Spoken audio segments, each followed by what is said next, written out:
నమస్కారం. అద్వైత క్రియ కార్యక్రమానికి స్వాగతం. ప్రతి మనిషి యొక్క పుట్టుక వెనుక అర్థం పరమార్థం అనేవి ఖచ్చితంగా ఉంటాయి. ప్రతి మనిషి కూడా ఏదో ఒకటి సాధించడానికే మానవ జన్మ ఎత్తుతాడు. అయితే కొంతమందికి ఆ లక్ష్య సాధనలో విజయాలను అందిపుచ్చుకోవడం అనేది కొద్దిగా ఆలస్యం అవుతూ ఉంటుంది. అంత మాత్రానికి మన జీవితం అయిపోయింది అంటూ నిరాశ చెందవలసిన అవసరం లేదు. నిరాశ నిస్పృహలకు లోను కావడం, ఆత్మహత్యలకు పొరుగొల్పే విధంగా మనల్ని మనం ప్రేరేపితం చేసుకోవడం, ఇలాంటి ఆలోచనలు అనేవి అసలు ఎంతవరకు కూడా కరెక్ట్ కాదు అనేది మనకి తెలుస్తూనే ఉంది. అయితే మనల్ని మనం ఎలా మోటివేట్ చేసుకోవాలి, ఇలాంటి నిరాశ నిస్పృహల నుండి ఎలా బయటపడాలి అనే వాటి గురించి తెలియజేయడానికి ఈ రోజు అద్వైత క్రియ కార్యక్రమంలో మనతో పాటు ఉన్నారు అద్వైత క్రియ వ్యవస్థాపకులు ఈకే గిరీష్ గారు.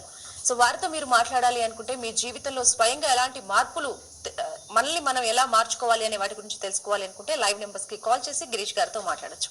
ముందుగా కార్యక్రమాన్ని ప్రారంభిద్దాం. గిరీష్ గారు నమస్కారం. నమస్కారం అండి. ఇప్పుడు మనం చెప్పుకున్నట్టు అసలు జీవితంలో ప్రధానమైనది ఏదైనా ఒకటి సాధించలేకపోతే దానికోసం వెయిట్ చేయడం కన్నా కూడా నా జీవితం ఇంతటితో అయిపోయింది, ఇది ఇక్కడే నాకు ఫుల్ స్టాప్ పడిపోయింది అంటూ జీవితాన్ని ఎండ్ చేసుకోవాలని ఒక డిసప్పాయింట్మెంట్ కి లోనవుతున్నారు ప్రతి ఒక్కళ్ళు కూడా. ఒక తెలియని స్ట్రెస్, ఒక నిరాశ నిస్పృహ, వాటి నుంచి మనిషి బయటపడడం ఎలా?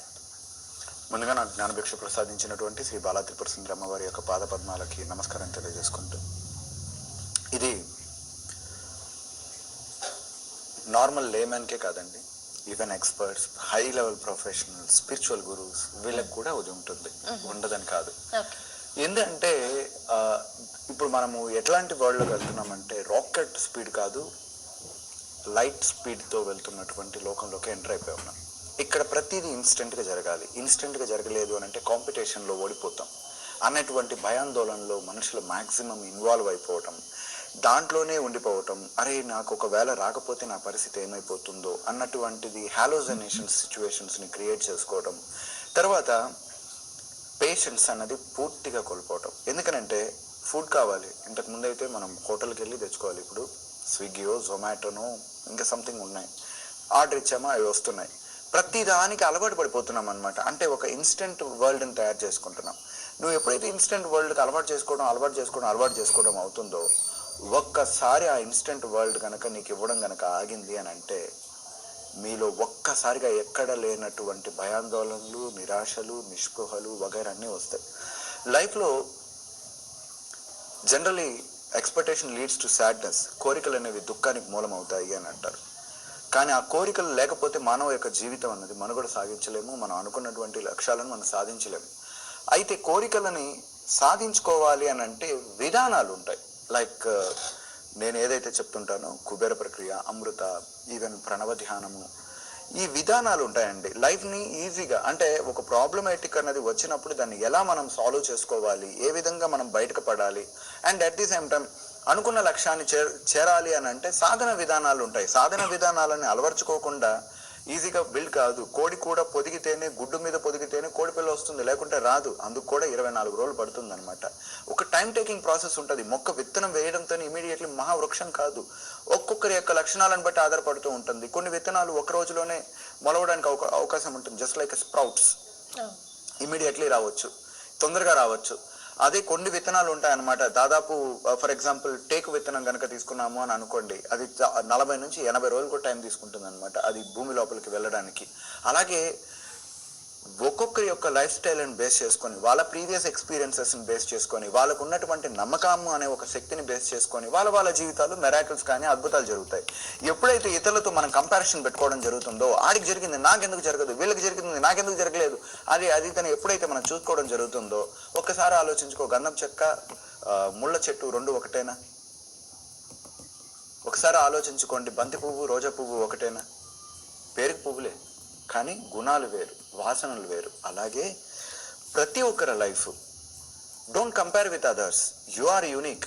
బట్ నువ్వు యూనిక్ అవ్వాలి అని అంటే నీలో విపరీతమైనటువంటి పేషెన్స్ ఉండాలి. ఆ పేషెన్స్ రావాలి అని అంటే నీకు నిజంగా నీ మీద ప్రేమ ఉండాలి, నీ లక్ష్యం మీద ఇష్టం ఉండాలి. Don't take your life two serious, but take serious your goals.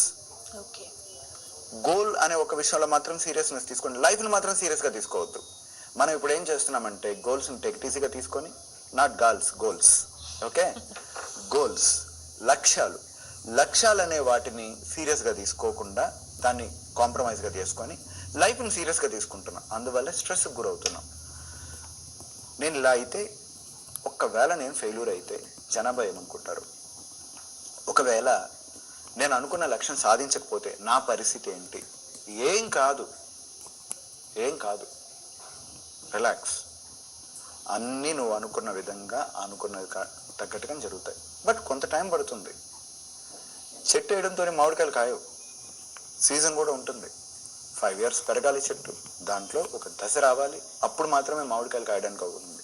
ఎంత హైబ్రిడ్ వర్షన్ తయారు చేసినా కొద్దిగా మినిమం టైం అన్నది పడుతుంది కదా. అలాగే కొద్దిగా పేషెన్స్ని మెయింటైన్ చేసుకుంటూ జీవితంలో ఉన్నతమైనటువంటి లక్ష్యాల వైపు ప్రయాణం చేయాలి అని అనుకుంటే లక్ష్యాన్ని సీరియస్గా తీసుకోండి, జీవితాన్ని సీరియస్గానే తీసుకోవద్దు. జీవితాన్ని ఎప్పుడూ సీరియస్గా తీసుకోకండి. లక్ష్యాన్ని మాత్రం అందరం కేర్లెస్ చేసి జీవితాన్ని సీరియస్గా తీసుకుంటున్నాం కాబట్టి ఈరోజు అనేక రకమైనటువంటి సమస్యలు మన లోపల ఉత్పన్నమవుతూ ఉన్నాయి. మీ జీవితం చాలా గొప్పది, చాలా ఉన్నతమైనటువంటిది, ఆదర్శప్రాయమైనది. శ్రీరామచంద్రమూర్తి కూడా సీతా వియోగం జరిగిన తర్వాత బాణం వదిలేసి ఇప్పుడు ఈ బాణం పోయేసి రావణాసుని సంహరించి సీతను తీసుకురావాలి అని చెప్పేసి నన్ను ఉంటే రామాయణ ఘట్టం పూర్తయ్యేది కాదు, లంకకు వారధి నిర్మితమయ్యేది కాదు. హనుమంతుడు అన్నటువంటి ఒక గొప్ప చైతన్య శక్తి అన్నది, ఒక గొప్ప ఆదర్శ పురుషుని మనం ఈరోజు చూసిండే వాళ్ళం కాదు. వాలి సుగ్రీవుల కథ మనకు అర్థమయ్యే ఉండేది కాదు. ఎన్నో కోకొల్లలు కథలు మనకి పుట్టుకొని వచ్చి ఉండేవి కాదు. అంటే అంతటి అద్భుతమైనటువంటి ఘటన దొరికిండేది కాదు. ద్రౌపది వస్త్రాపహరణం చేసిన రోజే శ్రీకృష్ణుడు కనుక చక్రాన్ని కనుక వదిలేసి ఉన్నంటే కురుక్షేత్ర సంగ్రామం గురించి ఈరోజు భగవద్గీత అన్నటువంటి అద్భుతమైనటువంటి గ్రంథం వచ్చి ఉండేది కాదు. క్షీరసాగర మదనం చేసినప్పుడు మొట్టమొదట వాళ్ళకి విషం కనుక పుట్టకపోయి ఉంటే అమృతం అనేది పుట్టుండేది కాదు కదా. నీ జీవితంలో కష్టం వచ్చింది అని అంటే, నీ జీవితంలో సమస్య వచ్చిందంటే అది నిన్ను ఉన్నతుడిగా, నువ్వు చాలా గొప్పవాడిగా చేయడానికి వచ్చింది. కొనిదల శివశంకర్ వరప్రసాద్ చిరంజీవి మెగాస్టార్ అని అంటాం అందరం. ఆయన్ని గేట్లో నుంచి ఆయన కనుక గెంటు వేగి పోయి ఉంటే, ఏదో ఆ రోజు కనుక తీసుకొని ఉంటే ఒక చిన్న అసిస్టెంట్ సైడ్ యాక్టర్ అయి ఉంటాడు ఆయన. ఎప్పుడైతే ఆయన తోయబడ్డాడో మెగాస్టార్ అయ్యాడు. నీ గొంతు పనికి మాలిన దాన్ని, ఇది బాగాలేదు, నువ్వు వేస్ట్, అసలు ఇది గొంతేనా అని చెప్తే అమితాబ్ అయ్యాడు. ఓకే, విమర్శలు అన్నీ ప్రతికూలమైనటువంటి వాతావరణం నిన్ను బలోపేతం చేయడానికి మాత్రమే ఉంది. కరెక్ట్గా మనం కనుక వినియోగించుకున్నాం అనుకోండి, ప్రతికూల వాతావరణంలోనే అద్భుతాలు జరుగుతాయి. ఓకే, ఒక సెయిలర్ అంటే ఓడ నడిపేటువంటి నావికుడి యొక్క శక్తి ఎక్కడ ఉంటుంది అని అంటే ప్రతికూల వాతావరణంలో నడిపినప్పుడు మాత్రమే ఉంటుంది. బాగా సాఫ్ట్గా ఉన్నటువంటి వాటర్లో నడిపేదాన్ని ఓడ అంటారు. ఆవిడన్నా నడుపుతాడు, కళ్ళు మూసి నిద్రపోతూ కూడా నడిపించవచ్చు. అదనమాట. So don't take your life so serious, take serious your goals. అంటే మీ యొక్క లక్ష్యాలను మాత్రమే సీరియస్గా తీసుకోండి, జీవితంలో చాలా బాగుంటుందండి. చాలా చక్కగా చెప్పారండి. రాత్రి తర్వాత పగలు, ఓటమి తర్వాత గెలుపు అనేది చాలా సహజం, దానికి నిరాశపడాల్సిన అవసరం లేదు అని. అయితే ఇప్పుడు ఒక మనిషికి ఎన్ని సమస్యలు ఉంటాయో అన్ని సందేహాలు కూడా ఉంటాయి. సో వాటన్నిటికీ కూడా మీరు ముందుగా అమృత ప్రక్రియ, కుబేర ప్రక్రియ, ఇలా ఒకదాని తర్వాత ఒకటిగా కొత్త కొత్త ప్రక్రియల్ని తయారు చేస్తూ వస్తున్నారు. ఇప్పుడు తాజాగా ప్రణవ ధ్యానం అనే దాని గురించి ఇంట్రడ్యూస్ చేయడం అనేది జరిగింది. సో దాని యొక్క ఉపయోగాలు ఏంటి, దాన్ని ఎలా చేయాలి, ఎన్ని రోజుల క్లాస్ ఉంటుంది? ఇది యాక్చువల్ ఏంటంటే అండి, ప్రణవ ధ్యానం which is already existed from the BCs అనుకుందాం మనం. అంటే చాలా కొన్ని వేల సంవత్సరాల నుంచి ఉంది. బట్ దాన్ని కొద్దిగా మోడర్నైజ్డ్ గా తీసుకుని రావడం జరిగింది. ఇక కుబేర, అమృత మొదలైనటువంటివి కూడా ఒక్క ఉపనిషత్తుల్లో ఉన్నటువంటి కొన్ని సారాలను బేస్ చేసుకొని ఈ కాన్సెప్ట్ ని బిల్డ్ చేయడం జరిగింది అనమాట. సో ప్రతిది కూడా ఏంటనంటే నేను హ్యూమన్ ఎక్సలెన్స్ని తీసుకురావాలి అన్నటువంటి, హ్యూమన్లో ఒక ఎనర్జీని తీసుకురావాలి అంటే వాళ్ళకి ఒక షార్ట్ కట్ మెథడాలజీ. కంప్లీట్గా వాళ్ళని ఎక్కడి నుంచో వెతుకొని లాస్ట్కి నిరాశ నిస్పృహలతో ఉండడం కంటే కొద్దిగా ఈజియెస్ట్ వే వాళ్ళ లైఫ్ని ఈజీ తరంగా చేయడానికి. సింపుల్గా చెప్పాలంటే ఒక జాబు రాసి ఇంతకుముందు ఒక పావురాల ద్వారా ఆ పావురం ఎప్పుడు వెళ్ళి అక్కడ చేరుతుందో అప్పుడు, ఇప్పుడు సింపుల్గా SMS ఏ విధంగా ఉందో ఇది కూడా అలాంటిది అనమాట. కొద్దిగా ఈజీగా వాళ్ళ వర్క్ని అవుతూ వాళ్ళకు ఒక పేషెన్స్ని, వాళ్ళ మీద వాళ్ళకి విపరీతమైనటువంటి కాన్ఫిడెంట్ని బిల్డ్ చేయడానికి ఒక మంచి మెథడాలజీనే ఈ యొక్క కుబేర కావచ్చు, అమృత కావచ్చు, ధన్వంతరి కావచ్చు, స్తంభన విద్య కావచ్చు. ప్రణవ ధ్యానం it self is completely different అనమాట. చాలా చైతన్య శక్తిని బిల్డ్ చేస్తుంది అనమాట. ఒక పవర్ఫుల్ గా తయారు చేయడానికి అది ఉపయోగపడుతుంది. ఒక కాల్ తీసుకొని దీని గురించి మరింత విపులంగా తెలుసుకుందాం. నమస్తే అండి. హలో నమస్తే అండి, మీ పేరు, ఎక్కడి నుంచి మాట్లాడుతున్నారు? అనుష అండి. ఓకే అనుష గారు చెప్పండి. మాది గూడూరు అండి. ఓకే, గిరీష్ గారు ఉన్నారండి, మీరు ఏం తెలుసుకోవాలనుకుంటున్నారో వారితో మాట్లాడండి. హలో మన మీద మనకు ప్రేమ. హలో, నమస్తే గిరీష్ గారు. నమస్తే అమ్మా, చెప్పండి. మన మీద మనకు ప్రేమ ఉంది అనేది ఎలా తెలుస్తుందండి? ఎలా తెలుస్తుంది? మన మీద మనకు ప్రేమ ఉండాలి అనేది ఎలా తెలుస్తుంది? నిరాశ నిస్పృహలు ఎందువల్ల వస్తాయి? సింపుల్. మీకు మన మీద మనకు ప్రేమ ఉంది అని అనుకోండి, ఏది పట్టినా మనం బంగారం అవుతుంది. మన మీద మనకు ప్రేమ ఉంది అని అంటే ఏది పట్టినా ఎప్పుడు ఎలా ఉంటామంటే చాలా యాక్టివ్గా ఉంటాం అనమాట. ఎంత యాక్టివ్గా ఉంటుందంటే మన చుట్టుపక్కల వాళ్ళు నవ్వుతూ ఉంటారు మనతో పాటు. ఎవరైనా సరే మనల్ని ప్రేమిస్తూ ఉంటారు, మనల్ని చాలా ఇష్టపడిపోతూ ఉంటారు. ఎందుకు ఇష్టపడతారో కూడా తెలియదు మనకి. లక్షణాలు అవన్నీ side effects of self loving. Okay, ఆటోమేటిక్గా అందరూ లవ్ చేస్తారు. ఎవరైనా సరే వాళ్ళ యొక్క సాన్నిధ్యాన్ని పొందాలి అని చెప్పేసి అనుకుంటూ ఉంటారు. ఎప్పుడు పలానా వ్యక్తితో మనం గంట సేపు కూర్చుంటే, ఒక 5 నిమిషాలు కూర్చుంటే బాగుంటుందా అన్నటువంటి ఫీల్ జనరేట్ అయిపోతుంది. ఎవరి పక్కన ఉంటే మనిషికి దుఃఖం తొలగిపోతుందో అటువంటి వ్యక్తి సెల్ఫ్ లవర్ అయి ఉంటాడు. ఏ వ్యక్తి అయితే ఎప్పుడు కూడా కనీసం నెగిటివ్ వర్డ్ను ఉపయోగించకుండా జీవితంలో చాలా ఉన్నతమైనటువంటి ఉత్కృష్టమైనటువంటి లక్ష్యాలను సాధించాలి అని చెప్పేసి అనుకుంటూ ఉంటాడో అటువంటి వ్యక్తి సెల్ఫ్ లవర్ అనమాట. సో సెల్ఫ్ లవింగ్ యొక్క లక్షణాలు ఎలా ఉంటాయి అని అంటే, ఎప్పుడు గంభీర వదనంతో, ఎప్పుడు చిరునవ్వు కలిగి ఆ వ్యక్తి మాట్లాడుతూ ఉన్నాడు అని అనుకోండి, ఒక రకమైనటువంటి పాజిటివ్ ఎనర్జీ పుట్టేస్తూ ఉంటుంది. అడిక్ట్ అయిపోతారనమాట ఆ వ్యక్తి యొక్క ప్రోగ్రామ్ కావచ్చు, క్లాస్ కావచ్చు, లేకపోతే ఆ మాట కావచ్చు, లేకపోతే సాన్నిధ్యం కావచ్చు. ఇలా ఉంటే బాగున్ను అన్నటువంటి లైఫ్ ఎవరికైతే ఉంటుందో they are definitely self lover. ఓకేనా? ఇక మీరు అన్నారు దుఃఖము, స్ట్రెస్ ఇలాంటివన్నీ ఎందుకు పుడతాయి అది ఇది అనేసి. Expectation versus reality. Expectation versus reality అని అనుకుంటే మనం ఒకటి తయారు చేయాలి అని అనుకుంటాం. రియాలిటీలో మనం చెయ్యం, ప్రాక్టీస్ చేయం, ప్రయత్నం చేయం. ప్రయత్నం చేయకుండా నాకు అది రావాలి అని అనుకుంటే అది సాడ్ని క్రియేట్ చేస్తూ ఉంటుంది. ఒక విద్యార్థి ఎగ్జామ్కి ప్రిపేర్ అవుతాడు, చదవాలి అని చెప్పేసి అనుకుంటాడు. రాత్రి పగలు చదివి ఒక్కవేళ అతనికి ఒంట్లో బాగాలేకుండా ఎగ్జామ్ కనుక ఫెయిల్యూర్ అయ్యిందంటే ఒక కాజ్ ఉందన్నమాట. ఒంట్లో బాగాలేదు, వాడు పాపం ఇదైంది అని చెప్పేసి. అప్పటికి వాడికి ఒక నమ్మకం ఉంటుంది, నెక్స్ట్ టైం వాడు రాసి పాస్ అవుదాంలే, ఇంత కష్టపడ్డాను కదా అని చెప్పేసి. చదవకుండా నాలాంటి వాడు ఉంటాడు అనమాట, స్టూడెంట్, బ్రైట్ స్టూడెంట్. ఇదేంటంటే కరెక్ట్గా ఎగ్జామ్కి సాయంత్రం రోజు బుక్ పడతాడు అనమాట. అది చూడడం అది ఫిజిక్సా కెమిస్ట్రీయా కూడా అర్థం కాదనమాట. అట్లాంటి పుస్తకాలను చూసుకోవడంతోనే ఫస్ట్ ఇదేంది ఈ సబ్జెక్ట్ ఎక్కడి నుంచి వచ్చింది అని చెప్పేసి అనుకొని దాన్ని అర్థం చేసుకునే లోపలికి వాడికి రాత్రి 1 గంట అయిపోతుంది. ఇంట్లో నిద్ర వచ్చేస్తుంది, పడుకుంటాడు. రేపు మార్నింగ్ ఎగ్జామ్ పోయే లోపలికి ఆ తెల్ల పేపర్ చూసుకొని ఏం రాయాలో అర్థం కాక మళ్ళీ రిజల్ట్ రోజు మళ్ళీ పోయేసి చూసుకుంటాడు అనమాట. ఈ మధ్యలో 4-5 గుళ్ళను తిరిగేసి ఆ గుళ్ళలో దేవుళ్ళని అడిగేసి నన్ను కనుక పాస్ చేస్తే నీకు అది ఇస్తాను, ఇది ఇస్తాను, అది ఇస్తానని చెప్పి దేవుడికి లంచాలని ఇవ్వడానికి ఎర చూపి ఫైనల్గా ఫెయిల్ అయిపోయి అప్పటికి నేను ఫెయిల్ అవ్వడానికి నేను కాదు కారణం, ఈ 4 దేవుళ్ళు అని చెప్పి దేవుళ్ళ మీద నిందించి, తర్వాత సమాజాన్ని తిట్టి, తర్వాత ఇన్సులేటర్ని తిట్టి, తర్వాత అందరినీ తిట్టి, బోర్డ్ ఆఫ్ ఇంటర్మీడియట్ ఎడ్యుకేషన్ కూడా తిట్టి, లేకపోతే డిగ్రీను తిట్టి, ఫైనల్గా ఏదన్నా అందరూ అంటే తన యొక్క లోపాన్ని ఇతరుల మీద రుద్దుతూ, ఏంటి తను చేసినటువంటి తప్పులను ఇతరుల మీద రుద్దుతూ, దీనివల్ల నాకు ఇట్లా జరిగిందని అన్నటువంటి వ్యక్తిత్వం చేసే వాళ్ళకి స్ట్రెస్ ఎక్కువగా ఉంటుంది, ఇబ్బంది ఉంటుంది. ఎవడైతే ఈ తప్పులన్నిటికీ కారణం నేనే ఈ కర్మలన్నిటికీ కారణం అని చెప్పి యాక్సెప్ట్ చేస్తాడో వాడు సెల్ఫ్ లవర్ అవుతారు. అర్థమై ఉంటుంది అనుకుంటా మీకు. అంటే ఇప్పుడు మీరు చెప్పినట్టు నేనే ఈ కర్మలన్నిటికీ కారణం, నా కర్మల ఫలితాన్ని నేను అనుభవిస్తున్నాను అన్న విషయాన్ని అర్థం చేసుకోవాలంటే దానికి ఒక సాధన అనేది కావాలి, ఒక ఏకాగ్రత కావాలి, అంతటి డెప్త్ ఆఫ్ నాలెడ్జ్ అనేది కావాలి. ఈ ప్రణవ ధ్యానం ద్వారా అలాంటివన్నీ సాధించవచ్చు అంటారా? సింపుల్ అండి. ప్రణవ ధ్యానం అన్నది ఒక తెప్ప లాంటిది, నావ కాదు. ఓకే, మీ జీవనం అనేటువంటి ఒక నదిలో కొద్దిగా మిమ్మల్ని అది బయటకు తీసుకొని వచ్చి మిమ్మల్ని అనలైజ్ చేయడానికి, మిమ్మల్ని శక్తివంతుని చేయడానికి ఉపయోగపడుతుంది. When it is in group or when is in something, దానికి తగ్గ రిజల్ట్లు అనేవి ఉంటాయి. If you think about Kubera and Amrita, those kind of things, అవి పడవలు లాంటివి, షిప్పులు లాంటివి. మిమ్మల్ని చాలా ఇది చేస్తుంది. అంటే పడవే అని కాదు, యూ కెన్ లైఫ్ జాకెట్ అని కూడా అనుకోవచ్చు అనమాట లైఫ్కి. అవి చాలా శక్తివంతులను చేస్తాయి అనమాట. ఎప్పుడైనా సరే మనం పడిపోయినా మళ్ళీ లేచేస్తాం, అది పెద్ద కష్టం ఏం కాదు. డిఫికల్ట్ వచ్చినా సరే కొంతకాలం వరకు అలా షేక్ అయినట్టు కనిపించి, రిమైనింగ్ వాళ్ళతో పోల్చుకున్నట్లయితే ఈ కుబేరా అమృత చేసిన వాళ్ళు షేక్ అవ్వడం అన్నది చాలా అరుదుగా ఉంటుంది. అయినా కానీ మళ్ళీ బిల్డ్ చేసుకోగలుగుతారు అనమాట, మళ్ళీ ఇంకో ప్రపంచాన్ని తయారు చేయగలుగుతారు. ఎందుకనంటే టెక్నిక్ తెలిసిపోతుంది. ఒక్కసారి ఏదో తెలియకో ఏదో వంట తయారు చేసేసిన వ్యక్తికి, రోజు అదే వంట చేసే వ్యక్తికి చాలా తేడా ఉంటుంది. ఓకే, సేమ్ ఇక్కడ కూడా. ఇక్కడ లైఫ్ని కంప్లీట్గా వీళ్ళు అర్థం చేసుకుంటారు కాబట్టి ఎక్కడి నుంచి మరలా మొదలెట్టాలి, మరలా ఎక్కడ గేమ్ ఫినిష్ అవుతుంది, మరలా ఆ గేమ్ని మరలా కొత్తగా మరలా ఎలా బిల్డ్ చేయాలి అనేది కంప్లీట్గా ఏంటంటే ఈ కాన్సెప్ట్ తెలిసిన వాళ్ళకి అర్థమవుతుంది. చూడండి, మాట్లాడు. నమస్తే అండి. నమస్కారం అండి. నమస్తే అమ్మ, మీ పేరు? నా పేరు స్వరూప.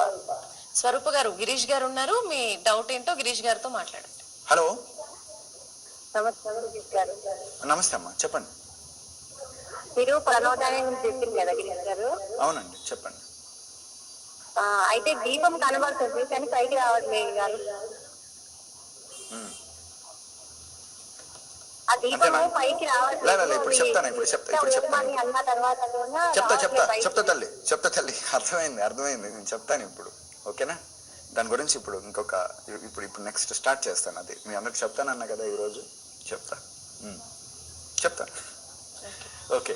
సో బేసికలీ ప్రణవ ధ్యానం అన్నది మొన్న ఐ థింక్ లాస్ట్ సాటర్డే నేను చెప్పాను ఎలా ప్రాక్టీస్ చేయాలి, ఏ విధంగా చేస్తే మీకు రిజల్ట్ వస్తుందని.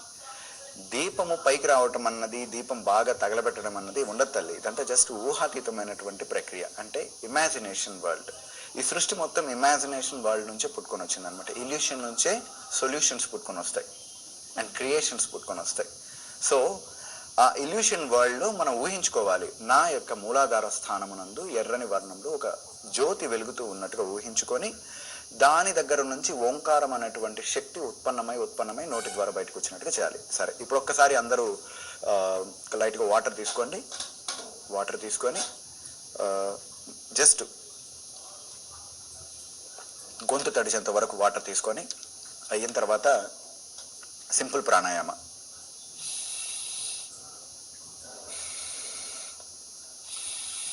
లెఫ్ట్ సైడ్ నాజల్ నుంచి గాలి తీసుకొని రైట్ సైడ్ నాజల్కి రిలీజ్ చేయాలి. ఎన్నిసార్లు చేయాలి ఇలాగా? 5 నుంచి 10 టైమ్స్ చేయాలి.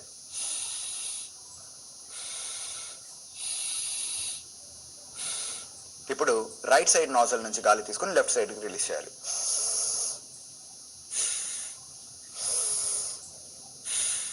ఇలాగా 5 టైమ్స్ చేయాలి. సమయభావం వల్ల నేను కొద్దిగా షార్ట్లో చెప్తున్నాను, అర్థం చేసుకోండి.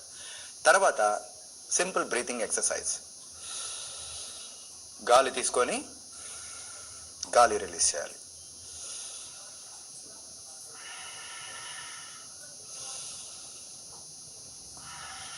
వీలైనంత వరకు శ్వాసకోశాలు నిండేంత వరకు గాలి తీసుకోవాలి. పొట్ట కాదు, నోటి ద్వారా తీసుకోకూడదు, కేవలము ముక్కు ద్వారా మాత్రమే తీసుకొని శ్వాసకోశాలు బాగా ఉబికొచ్చేంత వరకు బాగా గాలి తీసుకోవాలి.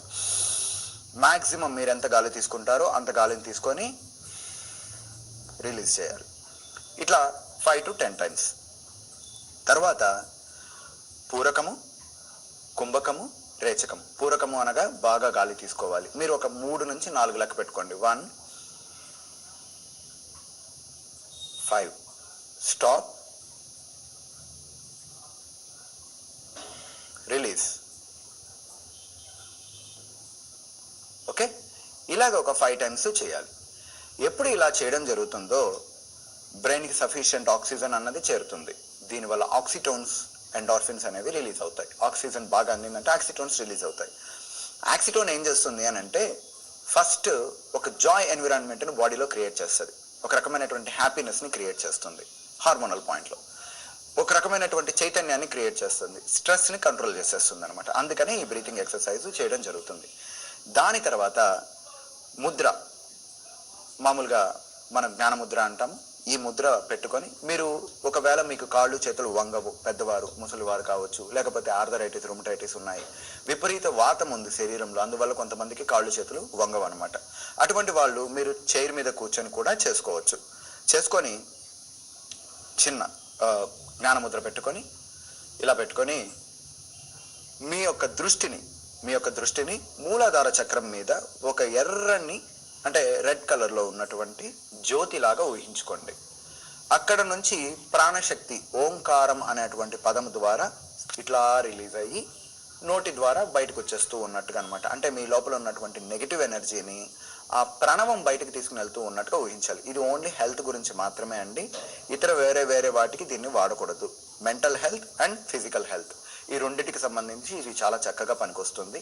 కుదిరితే 108 చేయాలి. ఓంకారాన్ని కూడా ఎలా చేయాలి అని అంటే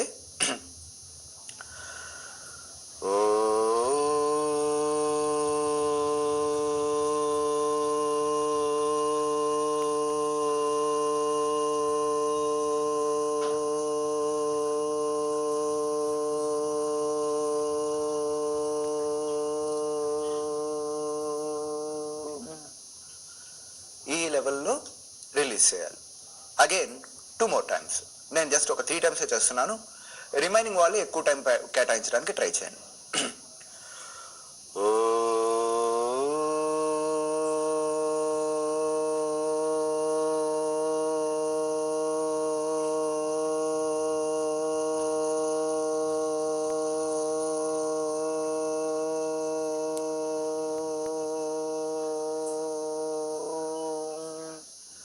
మీ దగ్గర బ్రీత్ ఎంతవరకు ఉంటుందో ఆ బ్రీత్ మొత్తం ఆ ఎనర్జీతో మిక్సప్ చేసి ఆ సౌండ్ ద్వారా బయటికి వెళ్ళాలి. కొంతమందికి అక్కడ వరకే ఆగిపోతూ ఉంటుంది. No problem. మీరు కొద్ది కొద్దిగా పెంచుకోవడానికి ఎక్కువగా ప్రయత్నం చేయండి. సో అప్పుడు ఏమవుతుంది అని అంటే మీకు లెంత్ పెరుగుతుంది అనమాట, ఆ సౌండ్ని కరెక్ట్గా ఉపయోగించుకునే విధానంలో. మరలా ఇంకొకసారి చేద్దాం.